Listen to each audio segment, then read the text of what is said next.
আরাম হইব, সাদ্দলের কাম দিব। তেও আল্লাহর কি কুদরত, এই একটা বালা ভার চাইয়া এই লম্বা সৌদি আরবের পাঞ্জাবি কিন্তু ওখানে ইয়া পর্যন্ত সবের ফাতা পর্যন্ত, তো এই বড় এক পাঞ্জাবি গাও দিয়া তেও আর তা ফুলে ফুলে কিছু সরম করছে, পরে দিয়া দেখে যে লাগে সরমটা তো দেওয়া লাগে না ও শীতের ভিতরে। লেলিরা পাতলা লুঙ্গি এটা দিয়ে বাতাস আইয়া আর যায়, মাসাল্লাহ পাঞ্জাবিটা একটা আউলির কাম দিচ্ছে না এটা।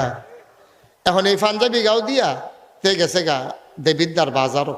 আল্লাহর কি কুদরত, ইমাম সাহেব গেছে ছুটিতে।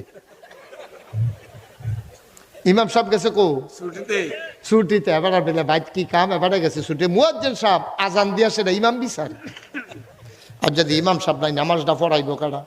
তো আমরা তো শুধু যার পাঞ্জাবি যত বড় তে এত বড় হুজুর। এখন ইমাম সাহেব চাই মুয়াজ্জিনে চাইতেছে কার পাঞ্জাবিটা বড়, চাইয়া দেখে তারটা, তারই গিয়া ভাই সাহেব আসেন নামাজটা পড়াই দেন।